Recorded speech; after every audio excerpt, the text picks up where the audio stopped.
Everybody over here looking at both of these games, seeing what's happening. We got the Brewers right now, bases loaded, bottom of the ninth. Everybody looks like they're praying and doing anything they can, superstition wise, to get their team a W tonight. On the other side of things, we've got fourth quarter, 5:15 left to play, and Washington up by two, 22-24 over the Bears. I've got the commies, and as far as the baseball game goes, I got no skin in the game. My Royals are out of it, but at the same time, I'll still watch the postseason as things get interesting. And who doesn't like to watch good sports, good baseball, football, basketball, hockey, soccer, whatever, all the above. Beautiful pass by Jaden Daniel to get a first down. 4 minutes and some change left in the game. Washington still up by two. Both teams have all three timeouts remaining. Right now, it looks like the hearts of the Brewers have been broken as the Dodgers have won the game. It was a close one. It could have happened. It might have happened. There was hope. But as soon as I went live, all that hope went out the window, and now the Dodgers lead the series, and Milwaukee fans are heartbroken. It was a close game, but when you don't start playing until it's too late, then listen, this is what's going to happen. You shouldn't expect anything when you don't show up until the very end and then try to make up for it. As close as you might have come, Snell put it away for the Dodgers, and that was all she wrote. One, two, three, you're out. Batter up. But that's it. That's all they wrote. Dodgers stay alive, take the lead in this series, and I still think it's going to be a close series, but in a 7 game series, there's nobody that's going to beat the Dodgers. I'm just being honest. I said this, I don't know how long ago, from, I don't know, probably beginning of the season, that the Dodgers are that good and have that much talent. So, not a big surprise. We'll go ahead and finish off this Monday night game here with the post game coming up, presented by Nationwide. Brewers players are still sitting down there, just kind of in awe, a little shocked about the loss. But you know what? They they did what they had to do. They kept it close, but once again, too little, too late. Dodgers fans are ecstatic, loving things, happy as happy gets, and fun game, well worth the watch. So I was watching it and watching the other games. Great night for sports. So you can't say anything bad about it. Like I said, you got a 1-0 lead in the series. Dodgers take game one, 2-1, and it was close there in the eighth and ninth inning. You know, they had a couple opportunities. The Brewers did to get the W. They had the tying run. Everything was looking good. Contreras with the RBI. Things were looking very positive. Oh, a fumble by Jaden Daniels on a handoff on a slick, slippery field from what it looks like. But it's hard to tell if it's raining or whether or not it's just poor camera. But anyway it goes, turnover by the commies, giving the ball to the Bears. And it looks like the handoff itself was just doomed from the very beginning. Ah, the Bears and the Commies. What can you say? This is what I call the most painful 3 minutes in a football game. Bears taking over in their own territory at the 46. Williams under center hands the ball off. Swift, not much there, maybe a yard, stopped, and that'll bring up second down with just under 3 minutes left to play. Second and 8.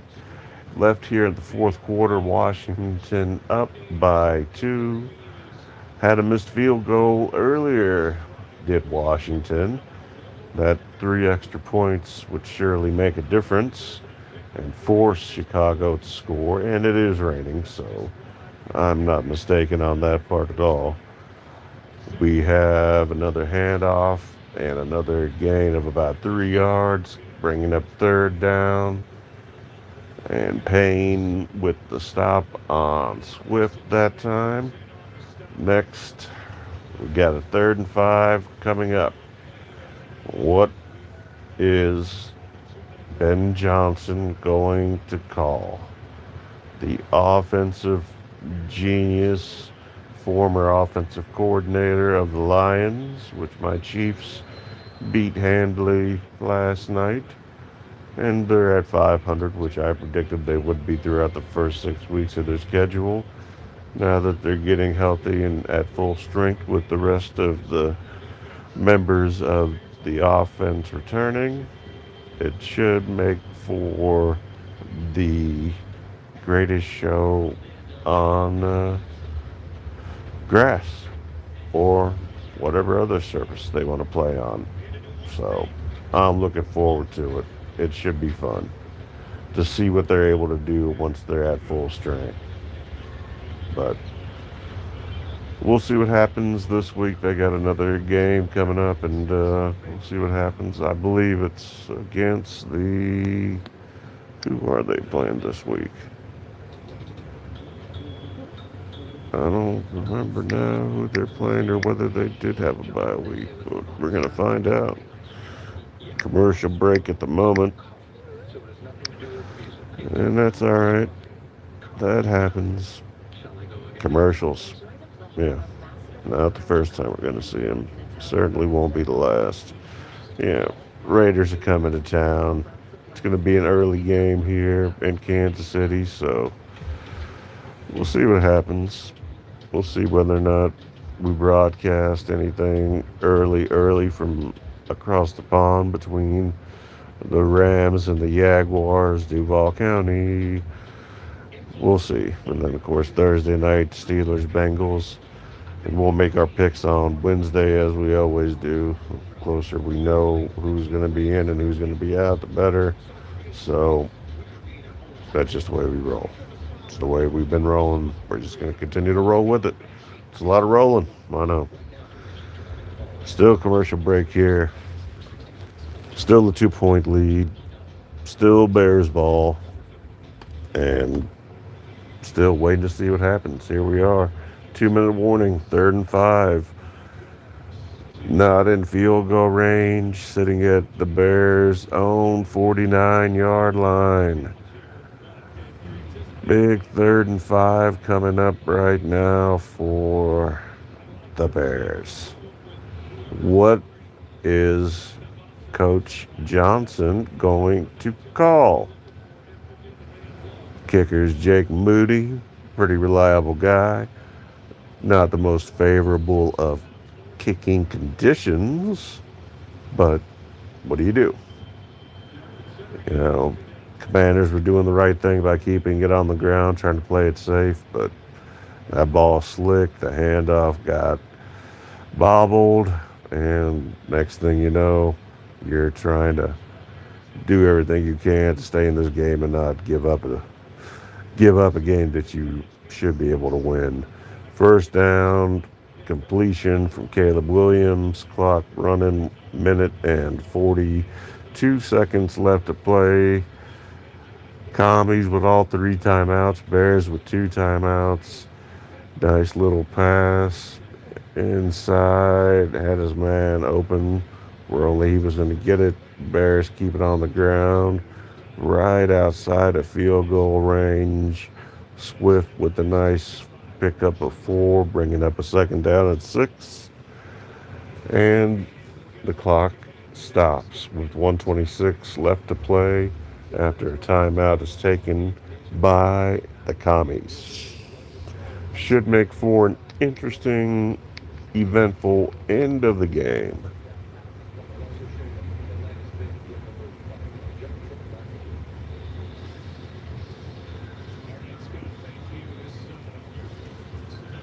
Minute 27. Two timeouts for both teams. Right now, Greg Moody's career long is 57 yards. That was when he was with the 49ers. There's a reason he's not with the 49ers anymore, in case anybody was curious, is why he didn't do so good when he needed to, like when it was time to kick field goals. And you can see the rain coming down. 2nd and 6, Bears ball, hand off to Swift. Swift runs to the right, gets the first down and a few extra. Clock is going to stop at 1 minute and 22 seconds. Looks like another timeout taken by Washington. And the Bears are driving. If you're going to let them score now. If you're going to try to get a turnover, you got to be able to stop them a lot sooner before they get to where they need to go in order to keep this ball moving and keep possession of it. You know this. I know this. Everyone knows this. If the Bears go on to win this game, which I hope they don't, then I will end up for the week at 12-3. If the Bears lose this game, which I hope they will, then I will end up at 13-2. Both of which are respectable records that I can live with. So we'll see. Right now, technically, the Bears are in field goal range. Caleb Williams loses about a yard on the slide. And once again, we have a stoppage of the clock. And that is going to be the final timeout of the commies in this fourth quarter with 1 minute 14 seconds left to play. And, there's some calls that could have been made that weren't. Luckily, the whistles were swallowed. It's a 2-point game. The Bears are in field goal range with 2 timeouts left, so they convert this and they control their own destiny. 2nd and 11, Washington out of timeouts, which is probably going to hurt them more than they anticipated prior to taking those timeouts. But let's see what happens. You got 2 young quarterbacks that are both highly skilled and highly talented. One, I believe, more so than the other. My opinion, that being, Daniel for the I almost said the Redskins, but for the commies, even though they've always been the Redskins to me, but who knows? Maybe they'll become the Redskins again. No one knows. No one knows. But Caleb Williams, I don't know. I'm still not sold on him. It's nothing personal. It's nothing he did or didn't do necessarily. It's just I don't see him as that guy. And with no way to stop the clock, first down picked up by the Bears. Clock's going to continue to run. Now well within field goal range at about the 18-yard line. So 2 timeouts Bears still have, and Washington with no timeouts, no way to stop the clock. And you've got Ben Johnson did call the timeout. Play clock was running low, so game clock's at 31 seconds. Bears with one timeout left. Now, there's been quite a bit of field goal and kick blocking as of late, and that includes this game. There was a block, I believe, by the Bears earlier, which I do recall seeing. I'm pretty sure I spoke to it earlier. But I want to say there was a kick also in the Falcons Bills game, which always nice to see the Dirty Birds get a win, and always great to see Buffalo take a loss. But like I said, we'll see what happens here in the next 30 seconds. Bears with the ball. Caleb Williams just takes it, gets it to where his kicker wants it. And Jake Moody is going to come out here.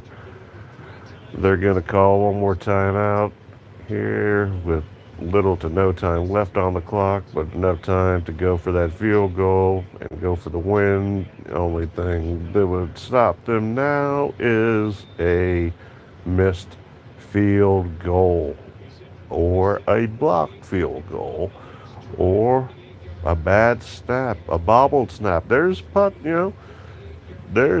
3 seconds left. And there's always the intangibles that you cannot account for. So